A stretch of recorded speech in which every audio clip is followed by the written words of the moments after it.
That's the truth. That's what I told myself. Because at the end of the day, I was here. This is where I was. What mattered back then was winning. That was it. Was being the best. And right as soon as I wasn't the absolute best, or arguably the best, it switched up. So then imagine if I would have came out and started talking about my emotions while people are already dogging me. Nah, bro. That's just, you're asking to get kicked while you're down, I think. So like I said, I wouldn't change anything. Because you want to know what means a lot more to me? You know, it's so full circle, man. I don't even know how many people we got watching right now, but I think it means a lot more telling it to you guys that are here right now, whatever amount of people that is, than it would have been to tell 20, 30,000 people that. Because now I know you guys are really listening. So God bless y'all, man. Thank you for being here. I think tonight the one guy everybody's been waiting to see play is TSM Myth over here. Can I hear it in the house? How many of you guys are here waiting for Myth to do some domination tonight? Do we have any Myth fans in the house? Yes, let's go, baby! Let's go! Nice. Okay. Yeah! Okay. GG, bro. Oh, you had me there. I choked my shot. He kept building up and building up and building up, and I couldn't catch him. No! What?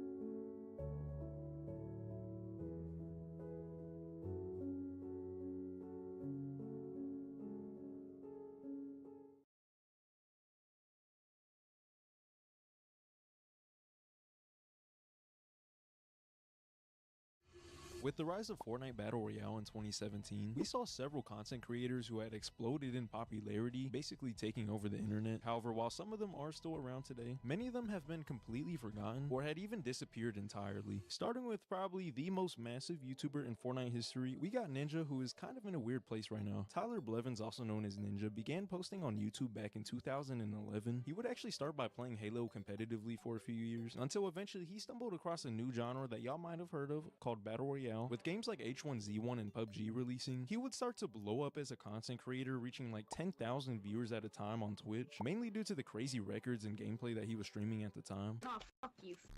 The f*** you say to me, you little s***? However, while he was already doing great, he had barely even gained a fraction of the fame that he was about to receive. With Fortnite releasing on September 26 of 2017, this game would change the course of not only his career, but his entire life. Around the release of Fortnite, he was sitting at around 500,000 followers. Fast forward to March of 2018, he was now at 3.7 million followers, gaining over 3 million of them in just 5 months. Not only was he on top of live streaming and gaming content on YouTube, a lot of people even considered him the best Fortnite player at the time. Later in the month, we would get blessed with what was probably one of the craziest moments in live streaming history, and this would be the Ninja and Drake collab stream. I'm like 99.9% sure we are about to break Twitch. 5K don't know if you get this dub, Ninja, you hear me? Oh my god! With this stream, he had broken the individual streamer viewer record at over 628,000 concurrent viewers. I mean, nowadays you got Kai Cenat, who's doing like a Kevin Hart stream on a Monday and then a Michael Jackson collab on a Tuesday. But back then, seeing someone like Drake on a live stream with some basically random streamer was pretty crazy at the time. And this kind of brought the world of live streaming into the mainstream thanks to Ninja. Hey, Gigi, you got band-aids? Bandits?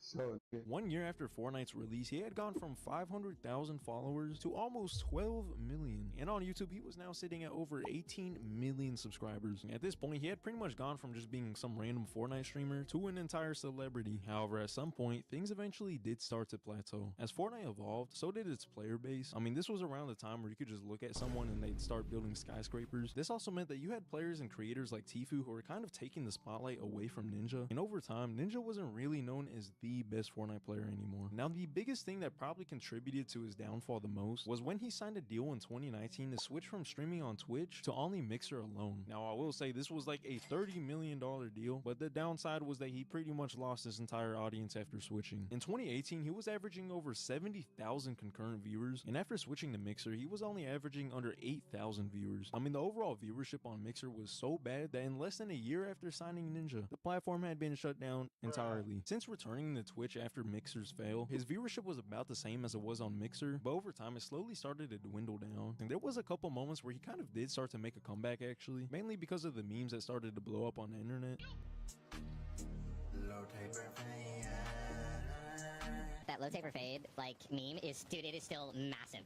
Yeah, massive.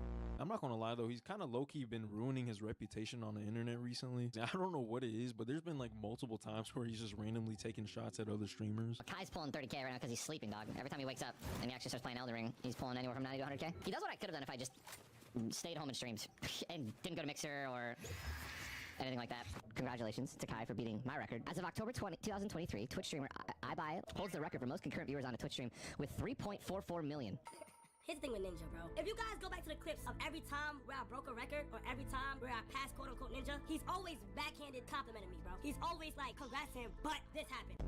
I'm not sure if he's just joking around or not, but yeah. At the same time, the decline of Fortnite's popularity obviously didn't help too much either, but let's be real right now, if Ninja never started up a stream again, this guy is so rich that if I had just like 0.01% of his income, I could probably retire my entire family, so I think he'll be fine. However, if y'all do want to support my dream of getting 0.01% of Ninja's income, then feel free to drop us up. I'd greatly appreciate it. Also, by the way, if any of y'all are serious content creators of any size, I've been working on building this community called Creator Cave to help other YouTubers. I'm not even going to explain it here, just go check it out, link below. But yeah, let's get back into the video. Now, another Fortnite creator and player who I'm sure y'all probably all have heard of would be Tfue. Tfue originally started his current channel by posting random games like Call of Duty and especially Destiny for a long period of time. Much like the other Battle Royale creators at the time, he would also start to play H1Z1. Fun fact, he was actually rivals with Ninja back then.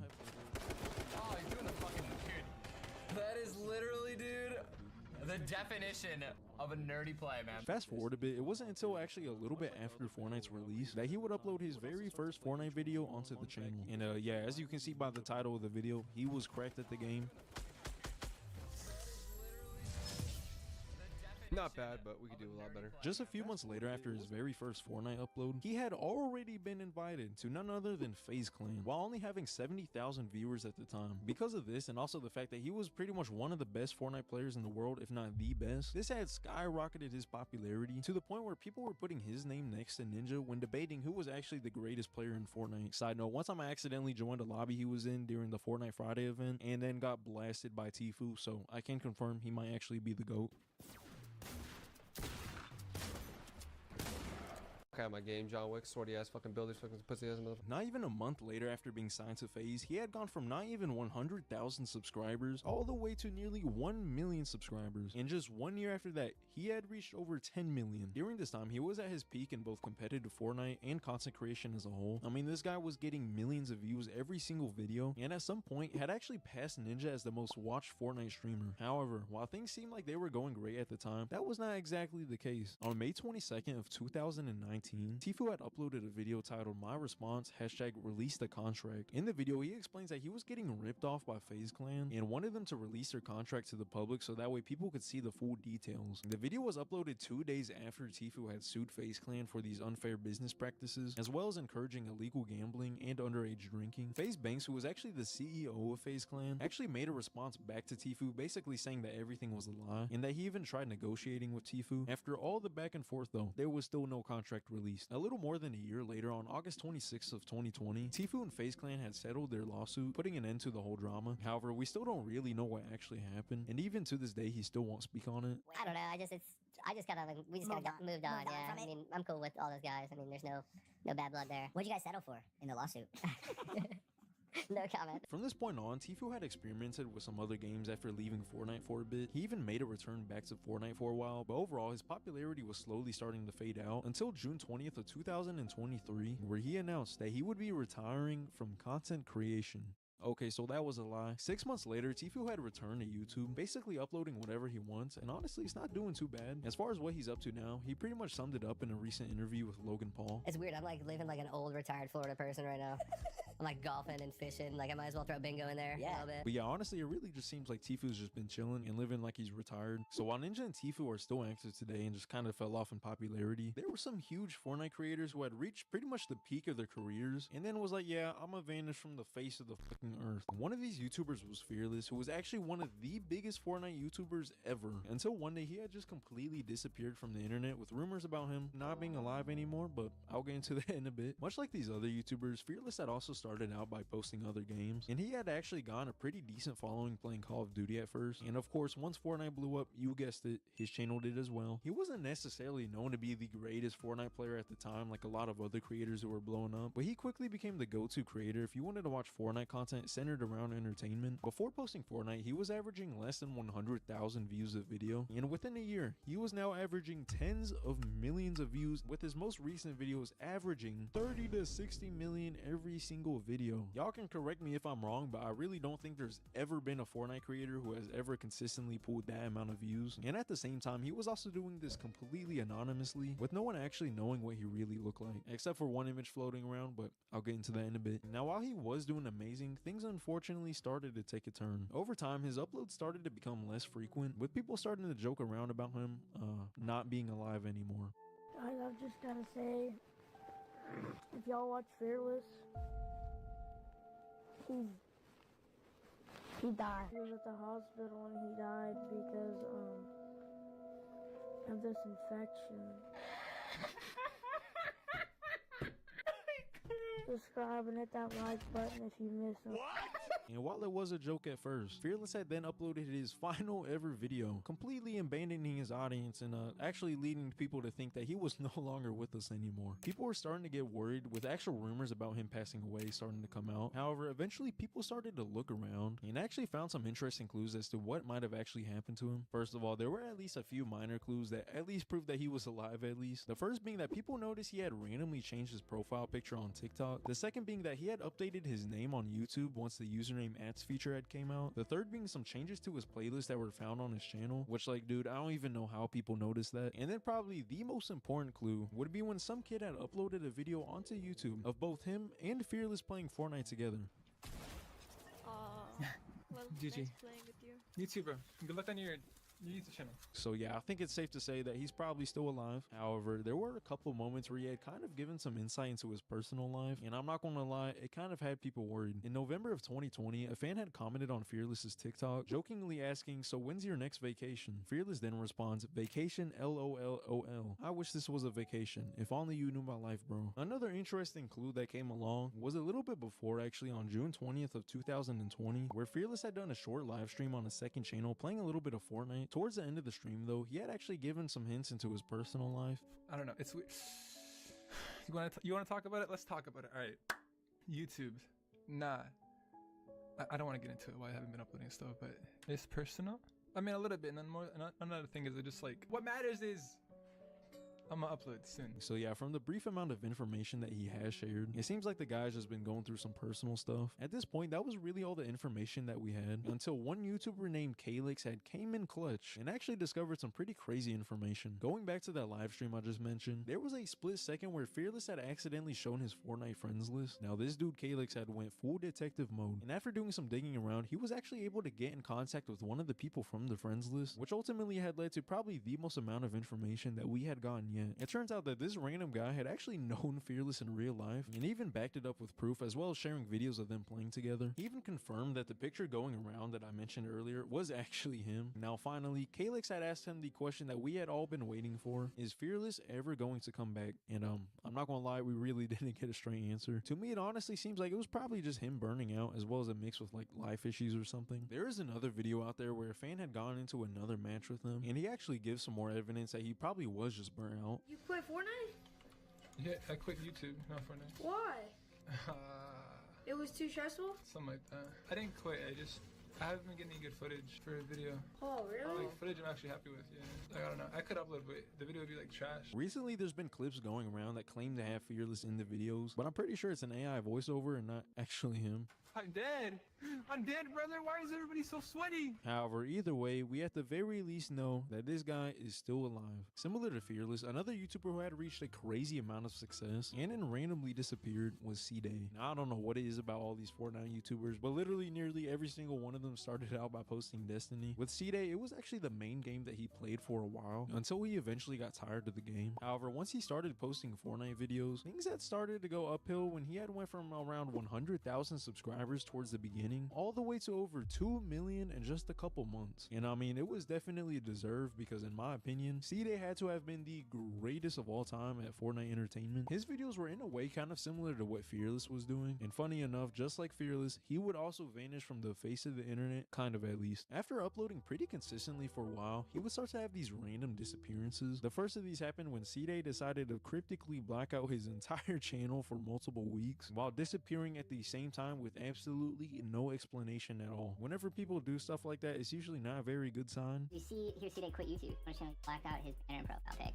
I don't really think that means it, other than there might be something wrong. But this dude had came back after all that and said that he was trying to revamp his channel art. Meanwhile, he had people thinking that he was quitting forever or even died because he wasn't uploading for a few weeks. However, unfortunately for the C-Day fan base, it was only going to get worse from here. Soon he would continue to start randomly disappearing for longer periods of time until eventually he had left for 2 years and then dropped the video like nothing happened. You know, it's not easy to explain a nearly 2-year absence. After his return, it turns out that this would be the last video on his channel, which was over 2 years ago now at this point. Unlike Fearless though, he actually did give us an explanation as to why these disappearances have happened. There was one point where, like every other week, a different part of the world was literally on fire. And then there was the BLM/Civil War arc. And I don't know about y'all, but while the world is literally ending in front of us, the last thing on my mind is, hey yo, when am I gonna drop this new Fortnite video? The state of the game, plus what was happening with the world at the time, it was the perfect shitstorm to keep me from coming back to YouTube. And obviously that wasn't all of it.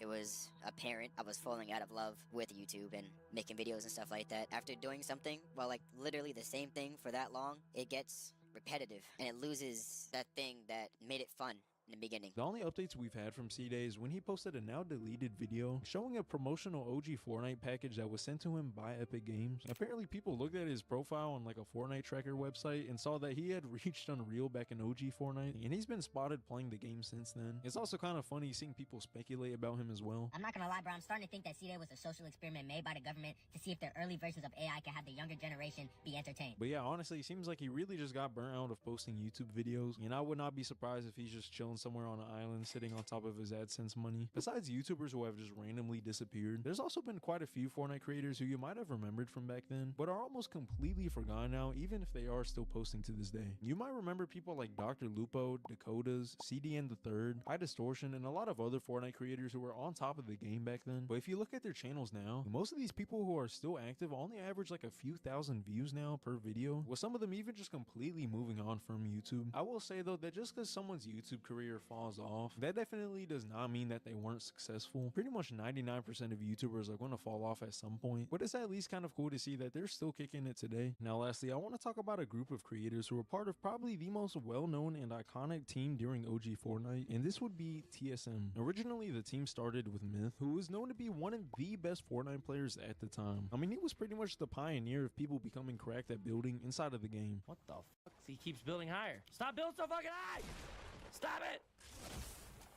He kept building up and building up and building up, and I couldn't catch him. Whenever he first started streaming Fortnite, he barely had anyone who was actually watching, but after people saw how insane he was at the game, this dude started to blow up. Not long after blowing up, he was signed to TSM as Fortnite's first ever pro player, and from that point on, pretty big things were about to happen. Myth had been tasked with finding 3 other Fortnite players to join the team, where he would choose Hamlins, Camille's, and Daquan. Not only were they amazing Fortnite players, but they were also creators as well, which helped bring attention to the whole team. However, there was one issue that had started to become a big deal over time. Each member of the team, and especially Myth, had pretty much been hyped up to be the greatest Fortnite player of all time. I mean, Daquan had gotten like 40 kills in one game.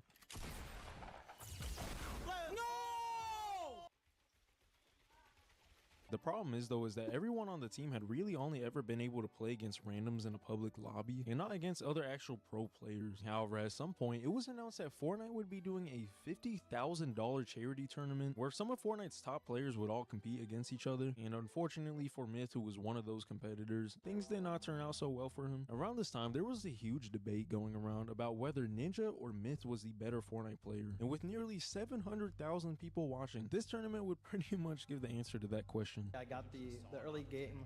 I was gonna play the high ground early, and then, but yeah. So when then So yeah, it turns out Myth wasn't actually the greatest Fortnite player. For a little while though, things were actually still going up for Myth and the rest of the team. In May of 2018, the group had moved into the brand new TSM Fortnite house, where they would be able to get some practice in for the game, as well as some more content. Around this time was pretty much the peak of their popularity, with Camille's averaging over 2,000 viewers, Hamlin's averaging over 12,000, Daquan averaging nearly 30,000, and Myth at nearly 40,000. Unfortunately though, this hype would not last forever. Over time, while the rest of the team kept practicing, one of the members, Camille's, had started to fall behind the rest of the team, eventually leading to him being benched and forced to move back home. People say it was out of his own will, but I honestly really don't know. Build up, brother. Oh my god, no. From this point on, the goals between them were starting to change. Myth wanted to keep practicing and improving at the game, while the other members wanted to focus more on the entertainment side of things. I was really driven to play competitively, and like it came to a point where we had to like sit down and have a talk, and they were just like, yeah, like we just want to be content creators, really. Me being young and who I was like, fuck, man, I wish they would have told me sooner. And I kind of like resented them for that a little bit. Yeah. I mean, it had gone to the point where Myth had been the only one showing up to a major tournament, with Daquan and Hamlin's being nowhere to be seen. And unfortunately for Myth, he still did not perform too well. So yeah, after all this, TSM's Fortnite team would start to exit their prime and enter the start of their downfall. Part of the reason that they had gone so popular in the first place was because they were considered some of the best Fortnite players at first. But over time, more people started learning the game and becoming better at it, which made it harder for them to stand out. A lot of people expressed their disappointment with the team, which undoubtedly led to people losing interest as well. With both Hamlin's and Daquan sharing about how they were struggling with mental health, over time Hamlin's would start to stream less and less, before taking a hiatus from 2020 to 2021 basically out of nowhere. He did eventually return for a brief amount of time, but as far as I'm aware, the last we heard from him was like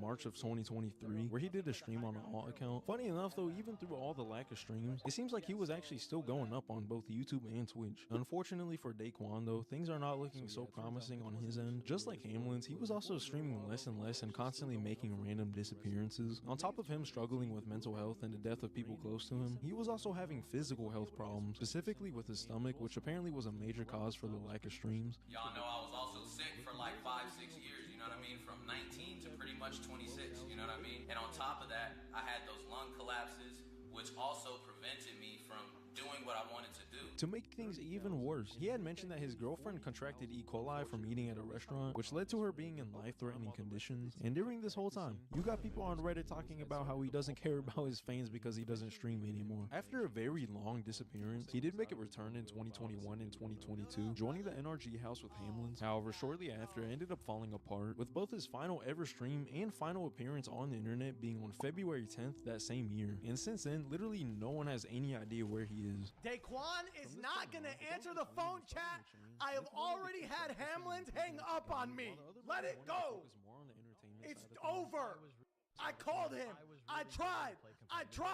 And I tried. We made tweet after tweet after tweet, but they just don't fuck with me no more. As far as Myth, he's the only person from the group who is still active today, even though he isn't as popular as he once was. After his peak viewership back in 2018, the competition coming from other Fortnite players and creators like Tfue seemed to have a direct impact on Myth's viewership. Just after the start of his decline, he was also experimenting, trying to play other games on stream as well. While doing variety content could have helped him as far as longevity outside of Fortnite, unfortunately, the games that he was playing didn't really resonate with his current audience, causing even more of a decline. There actually was a couple moments where he had revived his popularity momentarily, like when Warzone came out and especially when Valorant came out, where he had peaked at over 122,000 concurrent viewers, even breaking his record of max viewers all the way back in Fortnite. Unfortunately though, besides those couple moments, his popularity still continued to decline overall, despite even signing a contract with YouTube to stream only on their platform. I mean, there were streams where he was sitting at like 50 to 60 viewers, which is kind of crazy to think about considering he was like the second biggest streamer in the world at one point. Fast forward to now, he's been streaming on Twitch once again, and it seems like he's actually been doing pretty decent compared to what he was pulling back on YouTube. Right now, he's pretty much just doing whatever he wants to though, so I mean, honestly, that's pretty respectable. However, I could definitely see him making a comeback at some point if he even wanted to, especially if he just sticks with something that he enjoys and then people enjoy watching as well. Let me know which OG Fortnite creators y'all watch though, because I'm honestly pretty curious. By the way, I've also been doing these game night competition streams with viewers every Saturday, so if any of y'all want to join and try to win, then you can join in the Discord below.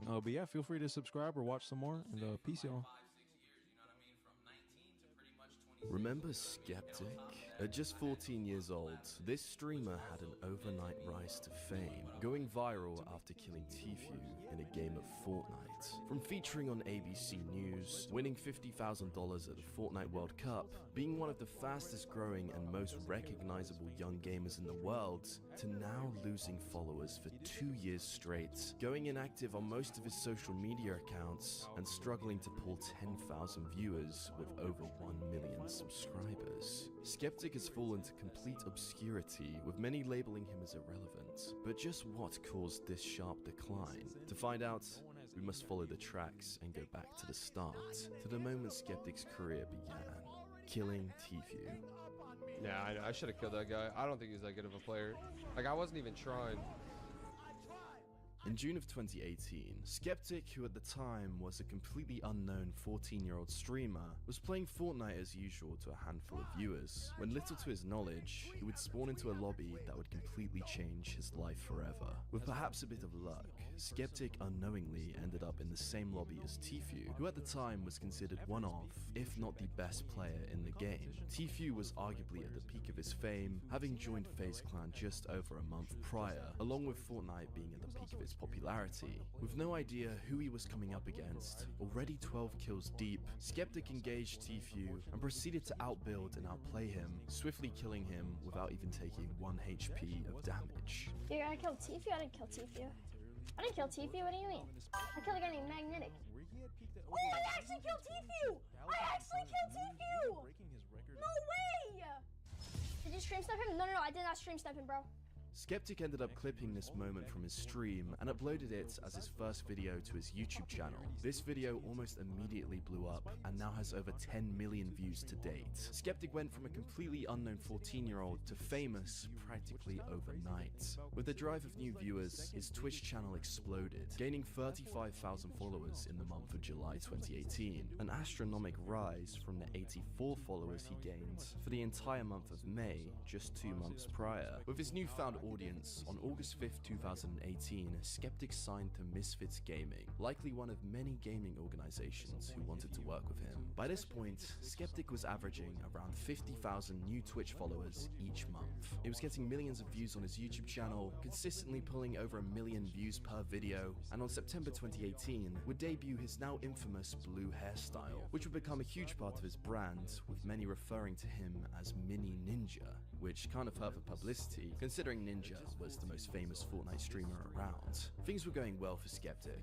and the work began to pay off. And in January 2019, still only 14 years old, Skeptic would make a video showcasing his $15,000 gaming setup, which garnered over 8 million views. Clearly, Skeptic was making a huge amount of money. In the same month, Skeptic would reach 1 million subscribers on YouTube and would return to his old high school on February 6th to celebrate. In the video, it's clear to see Skeptic is held in high regard amongst his peers, with many approaching him asking for a picture, screaming his name in the corridors, or wanting to have a conversation with him. Imagine being 14 years old, having 1 million subscribers on YouTube, making hundreds of thousands of dollars from gaming, being famous, and all the kids in your school giving you positive attention. Skeptic seemed to be taking nothing but wins. But that was until just 8 days later, where Skeptic would have his first experience of the dark side of being an influencer. On February 14th, 2019, Skeptic would upload the video Skeptic, the past, present, and future, where he would address a video recently uploaded by another YouTuber exposing him for faking his Fortnite videos. I'm going to be talking about the situation with the YouTuber exposing me over the nuke video and the gold digger video. I obviously was wrong, and I understand why I'm getting that feedback. I'm sorry that I wasted your time. I really do deeply apologize. Again, I'm 14. I'm only human, you know, everybody makes mistakes, and if you would keep an open mind for that, I would appreciate it a lot, and if you don't, that's perfectly fine. To be clear, Skeptic was not accused of faking his skill at the game, and his gameplay was 100% legit. It was just a small minority of his content that was more in a style of a skit and meant for entertainment. But still, this fake content didn't go down well with his audience. The videos Skeptic would go on to post following this apology would see a considerable decline in views from his previous videos. Coincidence? I think not. Clearly a large number of his viewers had no tolerance for fake content and began avoiding his videos in their subscription feeds and homepage. This is the trouble with such a rapid rise to fame, and being only 14 years old, trying to run a brand worth potentially millions of dollars. Skeptic was bound to make costly mistakes like this. After all, he was just a kid. However, things weren't completely over for Skeptic. Despite his YouTube viewership taking a small hit, he was still growing on Twitch and YouTube overall, and was certainly a hot topic. In the following month, on March 2nd, 2019, Misfits Gaming would post a mini documentary about Skeptic that would attract over 5 million views. How many 14-year-olds could have a video about their life and personality that could attract this many viewers? Well, the answer is practically zero. Skeptic was one of a kind. Around 2 weeks after the release of the documentary, Skeptic found himself in the center of drama once again, when he got into an altercation with another skilled teenage Fortnite streamer, TSM Slappy. This drama was fairly minor, but amassed over 3 million views, once again showing the market these young Fortnite professional players held. Soon after this, Skeptic would collaborate with the musician Marshmello in an episode of Cooking with Marshmello that would also go on to gain 3 million views. Following this brings us to the beginning of the story of the run-up to the greatest Fortnite competitive event of all time, the Fortnite World Cup. All throughout these ups and downs, Skeptic had been staying consistent, putting in many hours a day playing Fortnite, competing to be amongst the best. Although Skeptic had killed Tfue those months ago and would dominate public lobbies every day on stream, there was some doubt amongst the competitive community of Skeptic's skill at the game and whether he could actually compete at the highest level. And with the announcement from Epic Games of the upcoming Fortnite World Cup event taking place in July 2019, this provided the perfect platform for Skeptic to prove himself and show just how good he was at the game. Skeptic joined forces with a streamer by the name of Clix, another fellow teenage Fortnite competitive player who was just 14 years old at the time. Clix was a very small streamer, but was building a name for himself in the competitive community, dominating game after game, so Skeptic made the smart decision to team with him. Up to this point, Skeptic had only $200 of Fortnite earnings to his name, while Clix had just 500. This team seemed the perfect match. Underrated pro player with semi-pro content creator, both around the same age. Could this be the duo to win it all?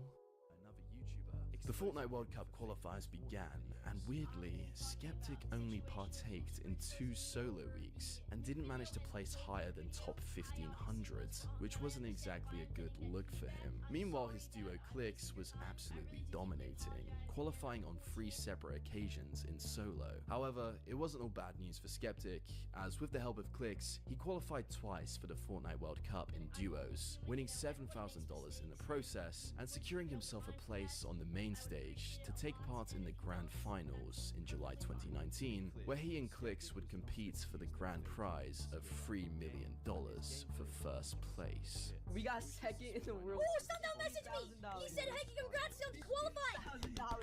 Let's go. We qualified, Griffin.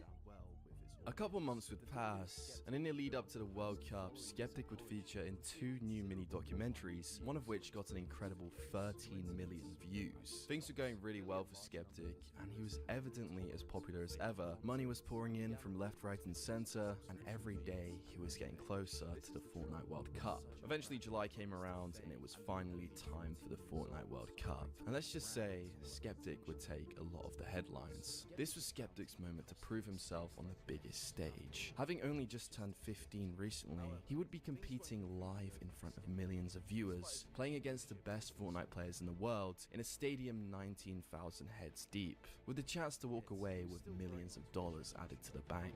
Nades flying on in. Oh, the 150! The 150 makes the difference! Can Skeptic clutch right now? The event didn't start well, with Clix and Skeptic making 0 appearances in the first game, presumably dying early on. In Game 2, things would go even worse for Skeptic, where he would be front and center of one of the most embarrassing moments in competitive gaming history. When an enemy player trying to kill Skeptic gets third-partied, he looks to the main stage display to see he's on camera. Skeptic then does an in-real-life take the L emote to the player who recently died, but just seconds later, Mitro and Mongrel swoop in and destroy him and Clix in an iconic instant karma moment. They made the conscious decision to try to build out, but no. They back up for a moment. Finally gets a shotgun. Yep. Shotgun picked up. Grenades now as well. They want to go for the second elimination. And we take the L. Oh my God! We got some trash talk. Did he just take the L in real life? Did he just take the L in real life? Homie, this is land. 40. But the sticks come on in. Oh, and look who's here. Third party. Look who's here.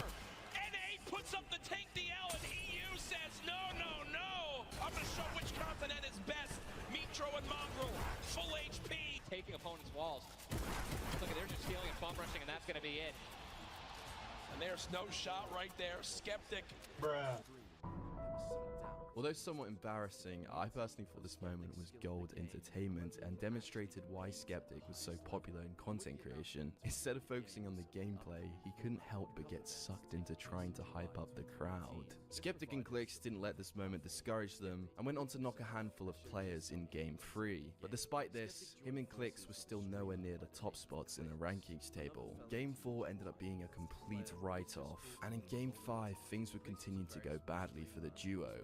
Clix and Skeptic, the duo underneath. A little bit of a split for Tetra and Eclipse. Clix and Skeptic only building with Wood, and Wood gets shredded on through, and Skeptic, because of that, now down to just 25 HP. Tetra with the elim onto Skeptic, so it's a 2 versus 1. Clix now all by himself, trying to force him to happen. There's no shot right there as he goes down. The day of struggles for Skeptic and Clix continue. With only one game left, the dream of winning seemed gone, and Skeptic and Clix would once again find themselves in battle with Mitro and Mongrel in the early game. They managed to escape both alive, but things just kept going wrong for the young duo, as soon after their escape, they were rushed by another team, and Clix would be quickly knocked down, seeing Skeptic in a 2v1 situation. But Skeptic wasn't going to give up that easy.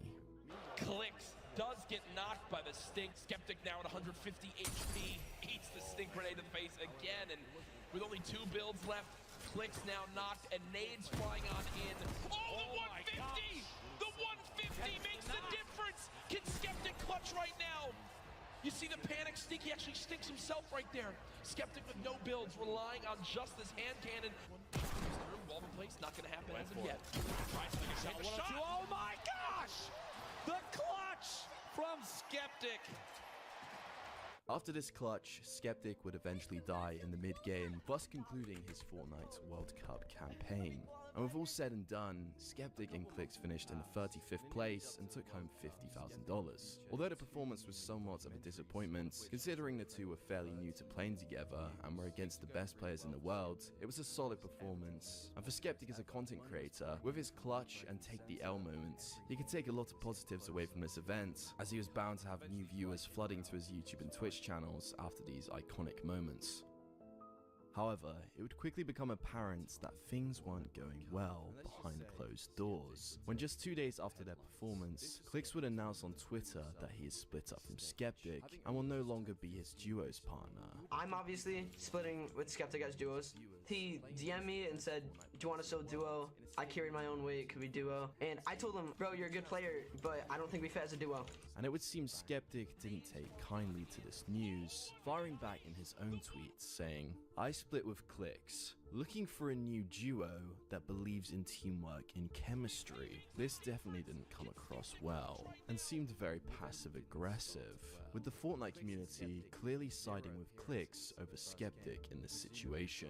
Soon after this, Clix would go live on his Twitch stream to address the beef. I'm gonna do nothing but be respectful to him. This is passive-aggressive what he wrote, and you guys know that. That's just passive-aggressive, that's absolutely immature, and that wasn't needed. I told him I don't want to be duos. I don't really know why he said that he split for me, but obviously it's just, it's immaturity. I'm not gonna really say anything. It's hard to say who is telling the truth in this situation, but to me it seems fairly obvious that Clix was the one to initiate the breakup, and Skeptic's ego was hurting, so he wanted to come across on Twitter as if he was actually the one to initiate the breakup. I'm gonna be honest, dude, I've been nothing but respectful and mature to Skeptic as we split. He even messaged me like he carried me, which I completely understand. I didn't really perform too well. I didn't want to duel with him. Skeptic's a good player. I have nothing against him. It's just a little bit annoying with how he's thinking or how he's saying it. You know what I mean? Now, I think it's understandable that Skeptic may have been hurt by Clix not wanting to play with him anymore, but going straight to Twitter, making passive-aggressive comments, then supposedly blocking Clix and claiming to carry him comes across rude and disrespectful, considering how they were supposed to be close friends and how much Clix had done to help Skeptic in the competitive scene. But Skeptic would soon come around, and the two would appear to squash the beef, with Skeptic tweeting, "Clix and I just didn't mesh well as a duo. He's a beast at the game and one of the best players. I wish him nothing but the best and hope he finds a great duo." The following couple months after this drama went well for Skeptic, but towards the end of 2019, things would rapidly begin to fall apart, and this would prove to be the beginning of the decline of Skeptic's career. In just half a year, Skeptic's YouTube views fell a massive 75%, going from 5 million views in August 2019 to just 1.1 million in January 2020. This decline was having similar effects across his other social medias and Twitch channel. But how could this happen?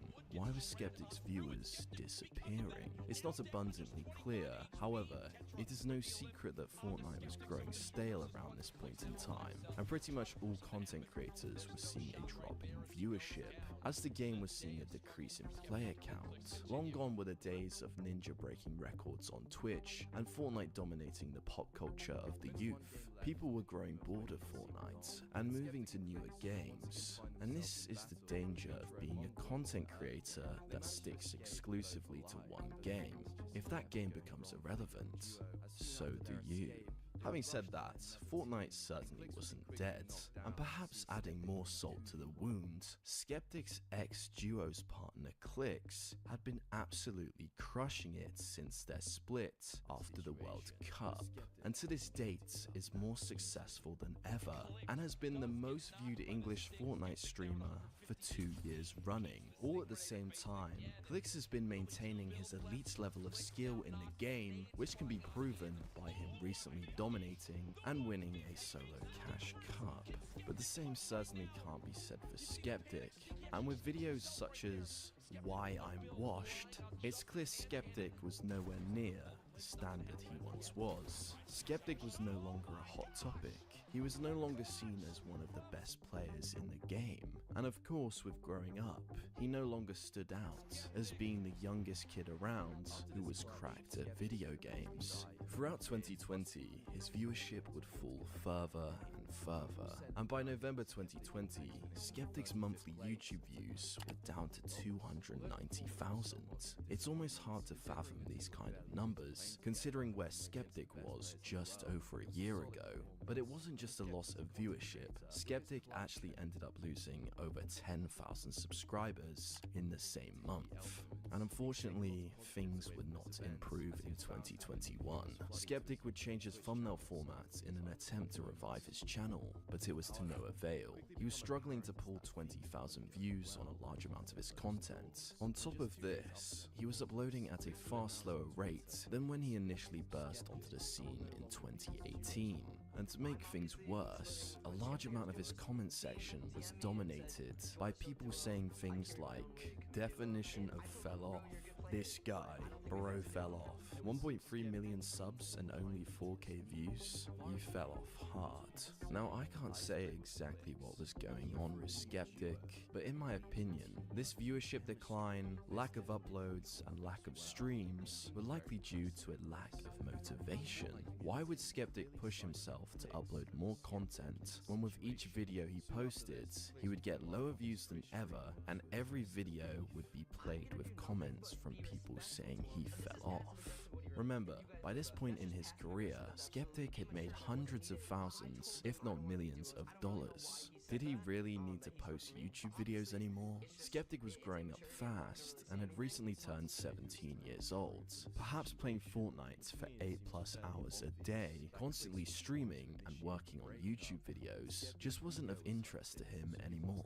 And this theory was supported by a post to his Instagram in mid-2021, clearly showing he had been focusing a lot of his time in the gym.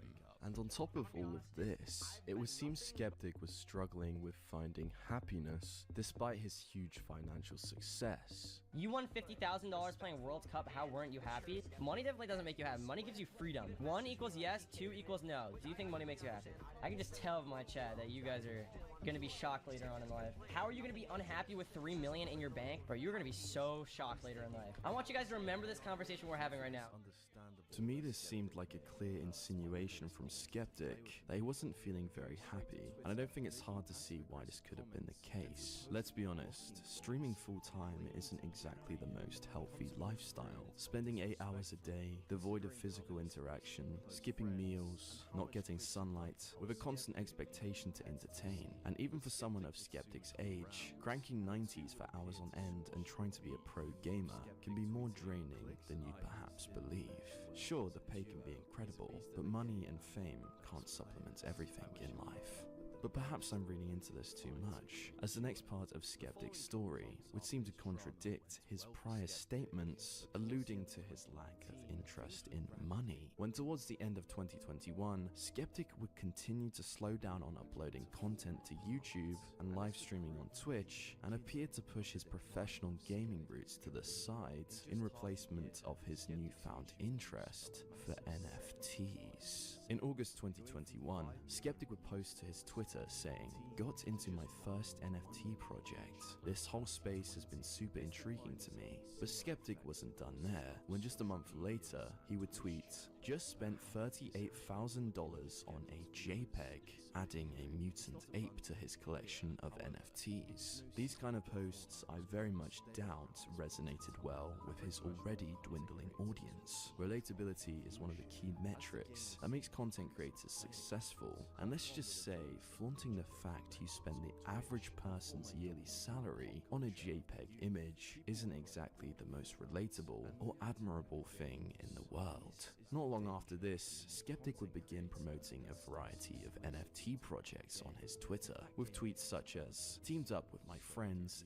to give away some fire NFTs." Skeptic's fans had come to follow him for his elite Fortnite gameplay and personality, not for NFTs. And these kind of tweets were beginning to annoy his followers, and to no surprise, that month Skeptic would lose 515 of his Twitter followers. Skeptic was more than welcome to find new hobbies and interests, but in terms of trying to maintain a career as a gaming influencer, moving far away from your roots at the same time as seemingly promoting the idea of spending thousands of dollars on JPEG images probably wasn't a good play. Things would get even more questionable when on October 27th, 2021, Skeptic would announce the start of his very own NFT project, tweeting, "Proud to announce my first project in the NFT scene. Been working on this for around 2 months. Not going to be your average influencer pump and dump."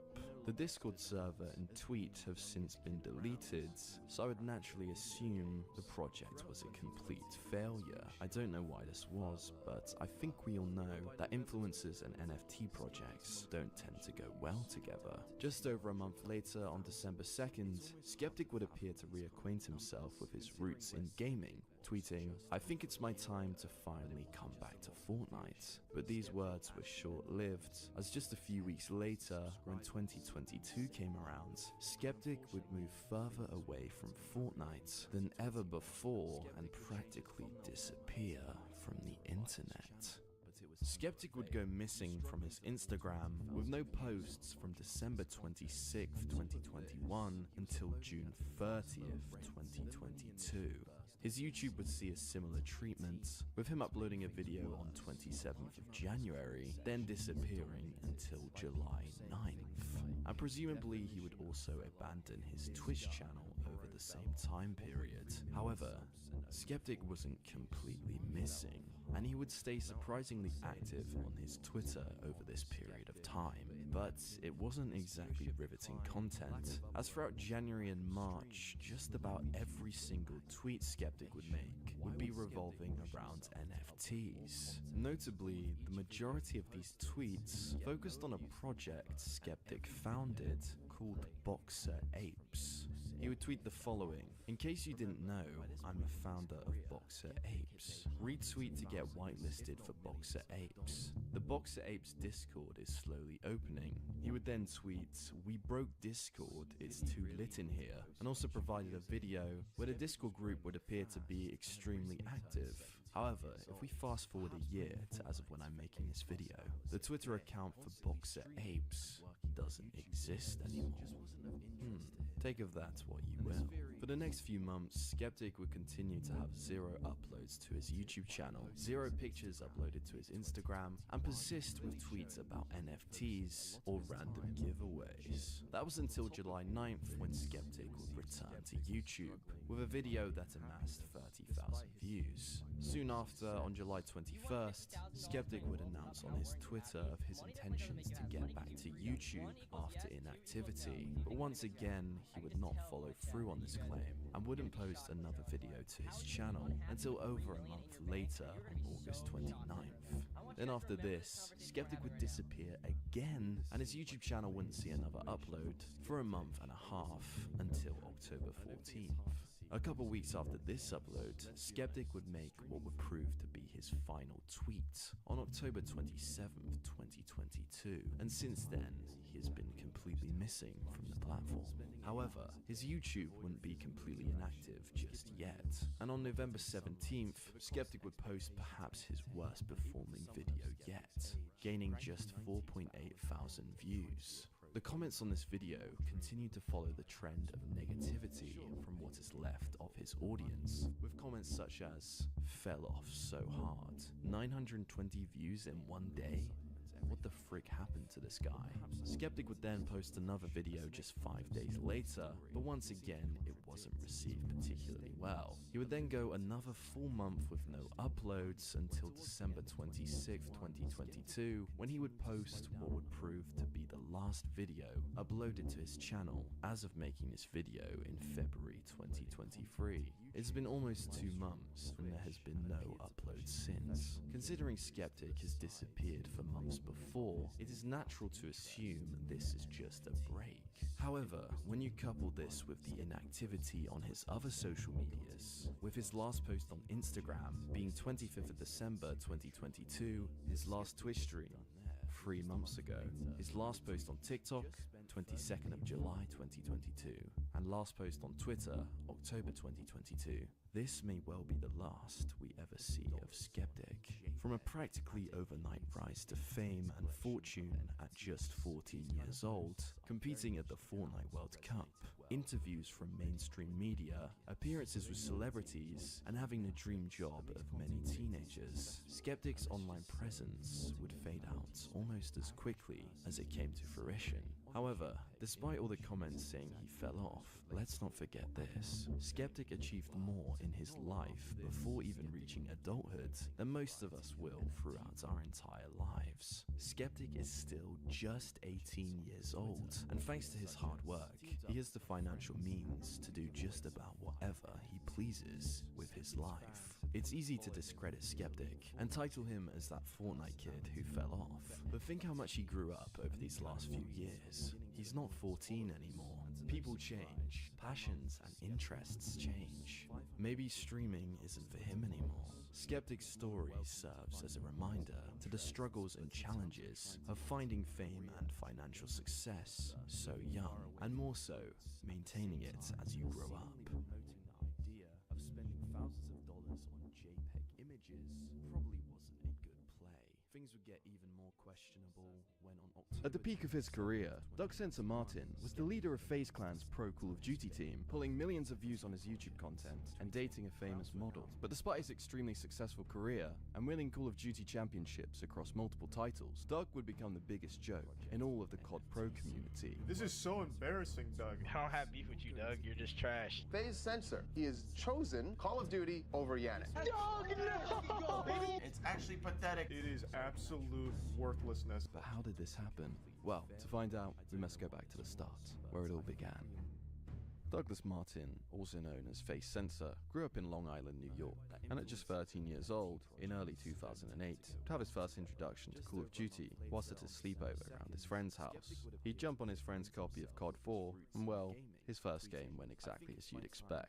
Doug was terrible. However, despite his lack of skill, Doug quickly fell in love with the game and wouldn't rest until he became a top player. So for the next 8 months, he would sleep around his friend's house every single night, and they'd grind the game together until 4 AM.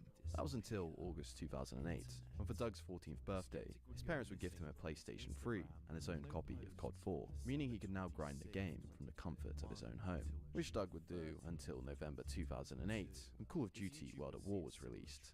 And with almost a year of experience playing COD, Doug had now developed a high level of skill on the game, and just a few months after the release, he was now the #1 ranked player in the entire world. And with this achievement, Doug now believed he was the best player in the game. However, he discovered that was far from the truth, after his friend introduced him to a platform called Game Battles, where competitive teams could play against each other in private lobbies. So Doug would eagerly sign up to the platform, but in his first few games, his team got absolutely destroyed. But Doug loved the challenge, so throughout the year, he would search for better players to team with, and it worked. As just a few months later, his team was widely known as one of the best and highest ranked in all of World at War. Then in November 2009, the next Call of Duty, Modern Warfare 2, would be released. And during this game, Sensor would continue to make a name for himself in the pro community. However, Doug was still yet to gain respect from the most elite level players in the world. After all, online matches could only get you so far. If you really wanted to prove your skill, you had to do so on the real stage, in person at an MLG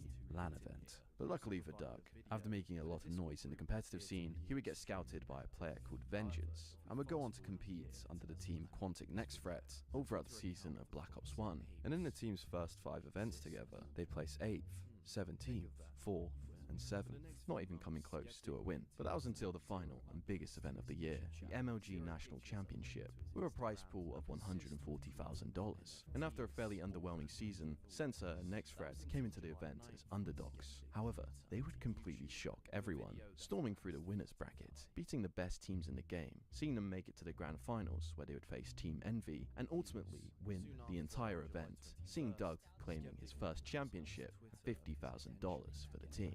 In the same month, Call of Duty would release their brand new game, Modern Warfare 3, and it would drop to astronomical success, seeing record-breaking sales numbers. And with the player base growing at an insane rate, it surely would mean the same for the competitive side of things. However, for some reason, Modern Warfare 3 would actually be a step backwards for Call of Duty competitively, and other than Call of Duty XP, an event which took place before the game even released, the season would see very little prize money, and almost all of the LAN events would take place in Europe.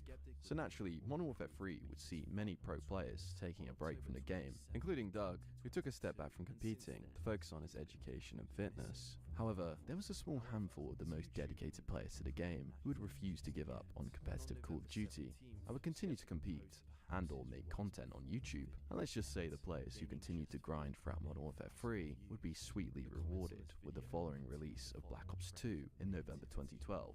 This year, Call of Duty would put a huge amount of effort and resources into growing their pro scene, and the LAN events would see massive improvements in equipment, coverage, and prize money. And with Black Ops 2 being another huge commercial success, the player base was larger than ever. And just a couple months into Black Ops 2, Nadeshot, Scumbie, and the entirety of Optic Gaming were pulling millions of views on their videos and streams, all centered around pro-level Call of Duty gameplay. And it wasn't long before Doug heard about the new riches that had come to fruition for these pro players, who he'd been competing amongst just a year ago. And well, Doug wanted back in, and he was soon picked up by Envy. The team's first LAN event would come along in December 2012, where they'd have an impressive first performance together, placing 4th. However, despite the result, Doug was soon dropped by Envy, and in early 2013 would find himself playing on a new team, Thrust Nation. The next LAN event he would play was the MLG Winter Championship, with a chance to qualify for the upcoming Call of Duty Champs, which was going to be the event of the year, with an eye-watering prize pool of $1 million. However, Doug and Thrust would perform atrociously, placing 31st, seeing them taking home 0 prize money, and ultimately missing out on COD Champs, which would take place the following month. Doug was devastated to miss out on the event of the year, and decided to step back from Call of Duty until the next release. As every month went by, Doug would get more and more FOMO, Watching Champs, you'd see many of his peers winning huge prize money in front of an adoring crowd with thousands watching online. And on top of this, COD creators were starting to make more money than ever on YouTube and Twitch, and Nadeshot even got a sponsorship from Red Bull. Doug couldn't take it anymore and set himself the goal of competing in and winning the next COD Champs. So with the release of COD Ghosts in November 2013, Doug was ready from day one to grind. And this year, he was not messing around. Having just dropped out of university, it was crunch time. And straight away, with his life, it's easy to discredit Skeptic. And Doug would join in the team SB, and they performed well together, placing 8th in the first LAN event, 4th in the second, and 1st in the third and final event before COD Champs, which would come along on March the 30th, and was by far the biggest tournament of the year. And there was huge pressure on Doug's shoulders to perform well. After all, he was practically broke at the time, and he needed to bring home significant prize money if he was to justify another year out from college, playing as a full-time COD pro. And he'd do just that, with SB taking 4th place, and the team bringing home $100,000. He had now solidified himself as one of the best players in COD Ghosts, and it wouldn't be long before other teams were approaching Doug for his signature. And on the 7th of April, Doug would announce to YouTube that he had left SB and was now captain of the newly formed FaZe Black team. Around this time, things really started taking off for Doug, and he would start to take his YouTube channel much more seriously. And with a growing audience on YouTube and signing to FaZe Clan, Doug was starting to make a steady income. And it got even better, as Doug's time on FaZe Black wouldn't last long, and in July of 2014 he was promoted to the main FaZe team, now playing alongside Apathy, Dido and Parasite. In their first 2 LAN events, Doug and FaZe would place 3rd, but their next event of UMG Dallas wouldn't go so well, with the team finishing 11th, and FaZe decided the roster needed a change. So they made the decision to remove Dido from the team and replaced him with an extremely high status player, Karma. One of the best and most respected players in the game, having won COD Champs in both Black Ops 2 and COD Ghosts. Whilst the team now may have had more talent, it wasn't all good news for Doug, as him and Karma would prove to have their disagreements during practice. And during a live stream, Karma would brutally criticize Sensor, claiming he was the reason why they could never win games. Alright, Jamin, whatever, dude. I won't bother anymore then. Cause yeah, you're the reason we always lose, dude. Okay, I won't bother then. This moment did no favour for Doug's reputation in the community. However, Doug didn't care how much Karma would roast him, so long as they performed well at events. And it seemed as if the beef had been swept under the rug, as in the first LAN event for the new roster, the team would place 1st, with Doug and Karma bringing home FaZe's first ever championship. Unfortunately though, the following events see a much different result, with the team placing 8th. Following this, Karma and Parasite would leave the FaZe team and were replaced by Ace and Slasher going into the new release of Advanced Warfare. And well, the team changes would pay off, with Doug and FaZe winning the first event of Advanced Warfare after an impressive performance against Optic in the grand finals, with Sensor lighting up the stage. At this point, things were going extremely well for Doug. He'd won 2 championships in 2 months, was the captain of the main FaZe team, and was seeing great success on his YouTube channel. However, things quickly took a turn for the worse, when FaZe would promote Aches to captain ahead of Doug. And the following event saw disaster, with FaZe choking a 2-0 lead against Envy, seeing them place 16th, with Doug and Apathy paying the price, getting dropped from the team and demoted back down to FaZe Black.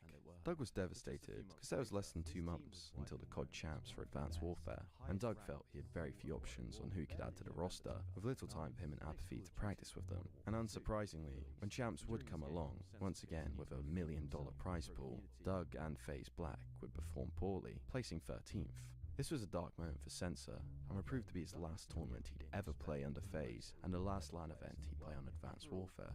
However, when one door closes, another may open. Around this time, Doug's YouTube channel was gaining significant momentum, with many viral hits, and Doug was now likely making more money from his socials than he was from tournament prize earnings. Winning championships was no easy feat. However, getting views on YouTube was becoming a walk in the park for Doug.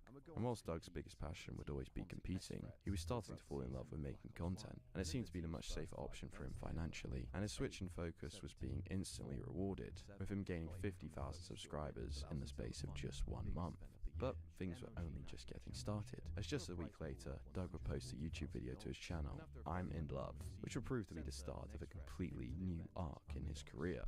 After a long night playing with other pros in Advanced Warfare, Doug was chilling in the Skype call when someone would post a picture in a group chat of a weather woman they'd seen going viral on Reddit.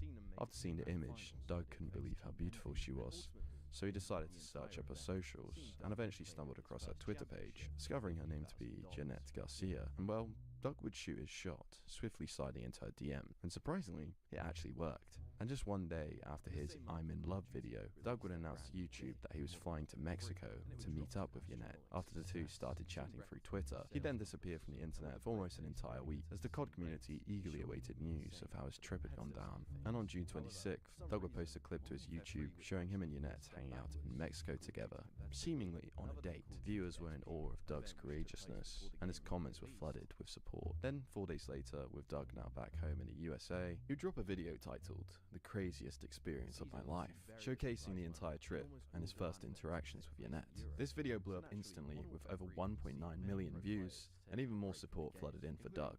After all, it was a love story that was hard not to get behind. And whilst it seemed like it may just be a one-off meeting for the pair, it turns out there was actually chemistry between them. And a few weeks later, Doug would announce that Yannette was now officially his girlfriend, with her flying out to the US to spend time with him, with Doug recording every single moment of their relationship. Doug was living the dream, and would go on to post 7 vlogs of Yannette in the week she visited him, with 4 of them gaining over 1 million views. Doug was consistently pulling hundreds of thousands of views on daily content, and was now seeing over 100,000 new subscribers per month. And with the amount of money he was making in content, it almost made no sense for him to get back into competing. After all, how was he going to daily vlog or maintain a long-distance relationship if he was grinding COD 8 hours a day?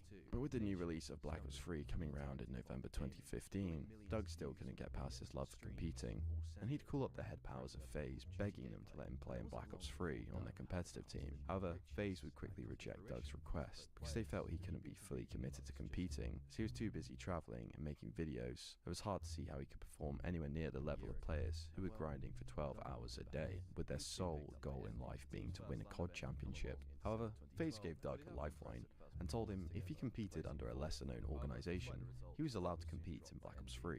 So with that in mind, Doug would join the team Enigma 6 Gold, and he was quickly put up to the test at the Call of Duty World League qualifiers. However, Doug would quickly realize the effects of taking so much time away from competing, with the team placing 13th and missing out on qualification to the COD League, with Sensor playing the worst Call of Duty of his career so far. Soon after this, Doug would post a video to his channel essentially announcing his retirement from Black Ops 3, and he'd bring his focus back to being a content creator and spending time with Yannette. And it was going extremely well, with him pulling tens of millions of views a month through a wide variety of content. But all of this success wasn't enough for Doug.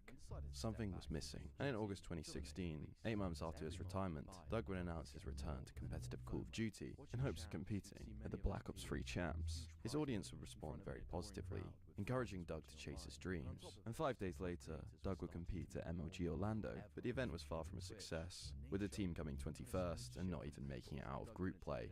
After this, Doug decided he was going to start his own Call of Duty team and called it Next Threat, paying homage to his Black Ops 1 team.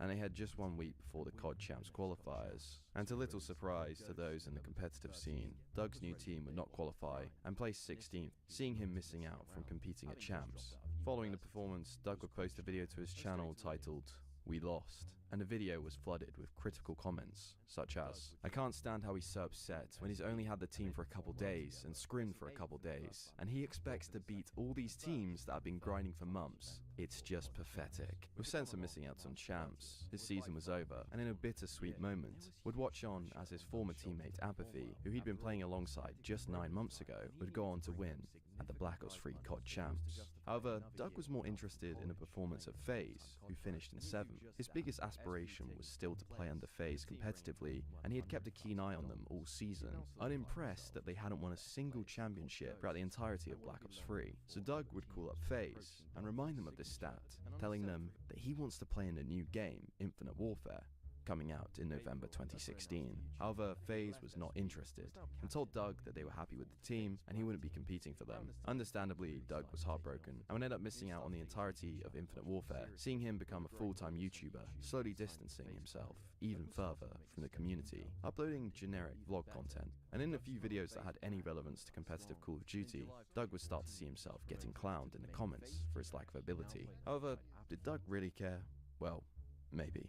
As despite making huge money as a YouTuber, having his own home and a beautiful girlfriend, Sensor still couldn't get his mind off of winning a Call of Duty Champs with FaZe. And all throughout Infinite Warfare, Doug was watching FaZe's performances from the sidelines, and after seeing them win 0 LAN events for the 2nd year running, Doug felt like he deserved a shot. But despite FaZe going another year without winning a single LAN event, Doug was once again rejected by the higher-ups at FaZe and was forced to create his own team, going into the new release of World War II in November 2017, and was now spending thousands of dollars a month paying his players salaries, proving how badly he wanted to compete in a new game.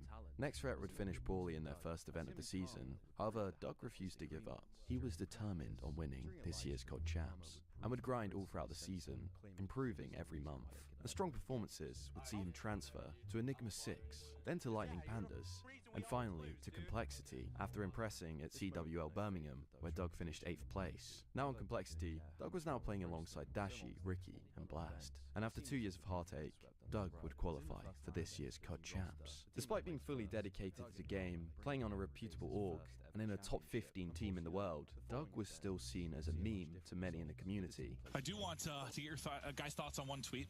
This is a censor tweet, which I found interesting. Love Doug's tweets. I'm going to win champs. Is there any chance of Doug Censor Mario winning champs this year? There's a chance.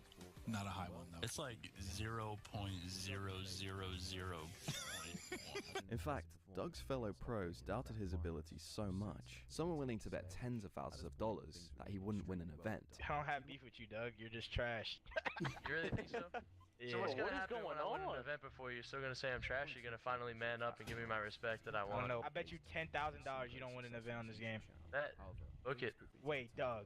You're not winning an event in this game. Is it book, Doug? 10 racks? I'm winning champs. I bet 20 racks you don't win champs. 20 I'm racks you winning don't win champs. And to make things worse, Crim6, who's the most decorated COD pro in all history, was willing to bet $50,000 Doug wouldn't win at Champs. 50 racks on the champ Yo, with the 50K, just throw my soul in there too.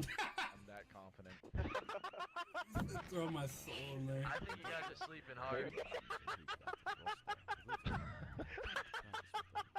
However, whilst at this point, Doug was just a meme amongst a niche